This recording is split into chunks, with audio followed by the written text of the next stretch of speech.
और राजपथ की शुरुआत नूह से जुड़ी खबर से करेंगे। नूह के नल्लड़ शिव मंदिर में जलाभिषेक पूजा संपन्न हो गई है।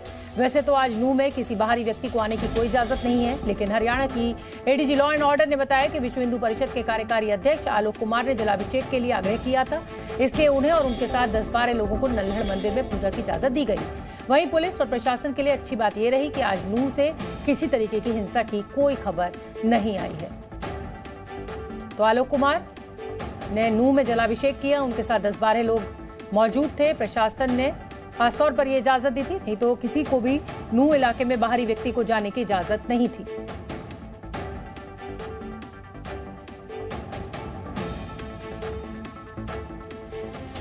और हरियाणा की एडीजी लॉ एंड ऑर्डर ममता सिंह ने क्या कुछ कहा इस पूरे मामले को लेकर, वो सुनिए।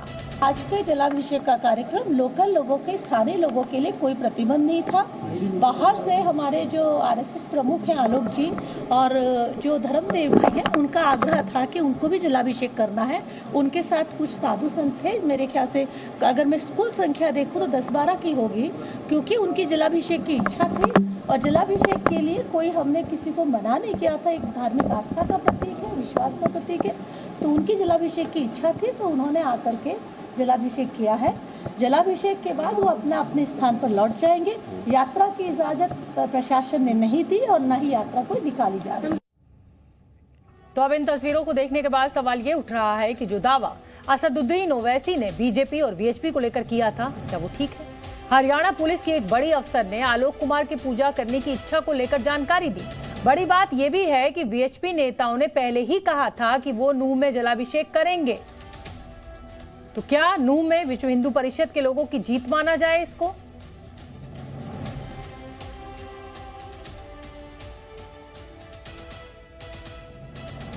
और नूह को लेकर विपक्ष के कई दलों ने बीजेपी के काम करने के तरीके पर भी सवाल उठाया है, वो भी आप देखिए।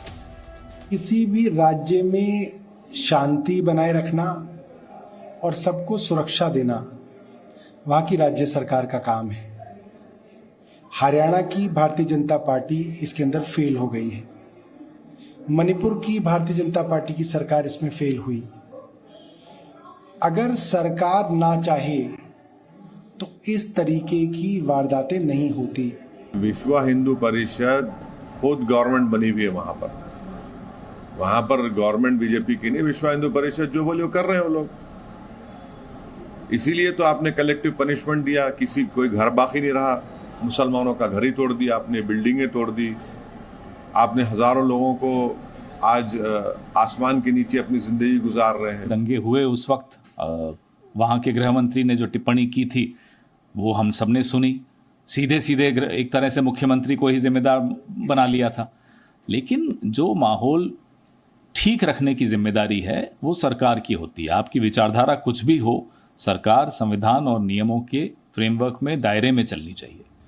और इसी बड़ी खबर पर ज्यादा अपडेट लिए हुए जी न्यूज संवाददाता आदित्य प्रताप सिंह मेरे साथ लाइव जुड़ रहे हैं। आदित्य, पहले तो मुझे ये बताइए कि नल्लड़ मंदिर में जो पूजा अर्चना चल रही थी वो शांतिपूर्ण तरीके से पूरी हो गई है? क्या उस भीड़ को अब वहां से हटा दिया गया है? और दूसरा सवाल बहुत अहम हो जाता है कि क्या हरियाणा पुलिस के लिए जो लोग इन्फ्लुएंशियल हैं या बड़े लोग हैं उनके लिए नियम कुछ और जो आम आदमी है उसके लिए नियम कुछ और? बिल्कुल शोभना, ये सबसे ज़्यादा जानना जरूरी है कि जिस तरीके से आलोक कुमार आए वो पहले पुलिस लाइन गए और जो स्थानीय हिंदू संगठन के नेता थे उनको पुलिस लाइन से पुलिस की गाड़ियों में ही बैठा के नललेश्वर महादेव मंदिर लाया गया। वहाँ पर कम से कम 2 हरियाणा रोडवेज की गाड़ियां थी जिसमें हरियाणा पुलिस के जवान और महिला पुलिसकर्मी थी। नललेश्वर महादेव मंदिर में जलाभिषेक कराया जाता है। आलोक कुमार वहाँ पहुँचते हैं, तमाम संत वहाँ पहुँचते हैं। उसके बाद वहाँ से वो जो पुलिस की ही गाड़ियों में जो लोग बैठे हुए थे उनको फिरोजपुर झिरका के झिरकेश्वर महादेव मंदिर लेके जाया गया।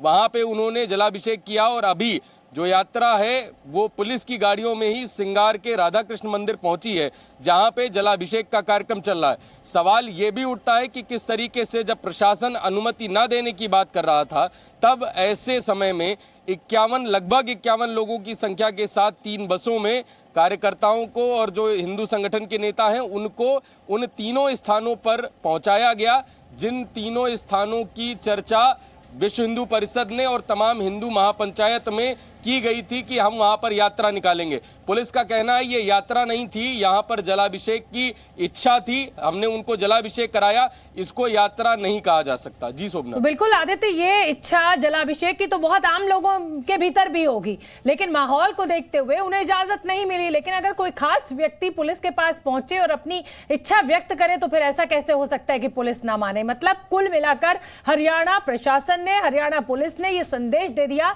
कि आम और खास के लिए पुलिस के जो नियम है वो अलग अलग होंगे। बहुत बहुत धन्यवाद आदित्य आपका इस पूरे अपडेट के लिए। हम बता दें कि नूह हिंसा पर विश्व हिंदू परिषद कार्यकारी अध्यक्ष आलोक कुमार ने सरकार पर सवाल खड़े किए। उन्होंने कहा कि अगर पिछली बार सुरक्षा होती तो दंगे ना होते। वहीं कांग्रेस नेता राशिद अल्वी ने आलोक कुमार पर निशाना साधा और कहा कि सरकार और विश्व हिंदू परिषद मिले हुए हैं। केवल नूह में नहीं, हरियाणा के बाकी शहरों में भी जहां जलाभिषेक मंदिरों में होना है, इतनी बड़ी संख्या में पुलिस की तैनाती हो रही है। इससे आधी भी अगर उस दिन होती जिस दिन यात्रा थी तो हिंसा नहीं होती। बगैर इजाजत के निकालने की हिम्मत करना, इसका साफ मतलब है कि विश्व हिंदू परिषद को ये एहसास है, ये यकीन है कि भारतीय जनता पार्टी की सरकार उनके पीछे खड़ी है। वरना ये हिम्मत नहीं हो सकती कि कहें कि बगैर इजाजत के निकालेंगे और कानूनी व्यवस्था संभालना सरकार का काम है। उनको फौरन गिरफ्तार करना चाहिए, उनके खिलाफ मुकदमा चलना चाहिए। जो पिछली बार हुआ था उसके लिए भी वही जिम्मेदार है। जी न्यूज़।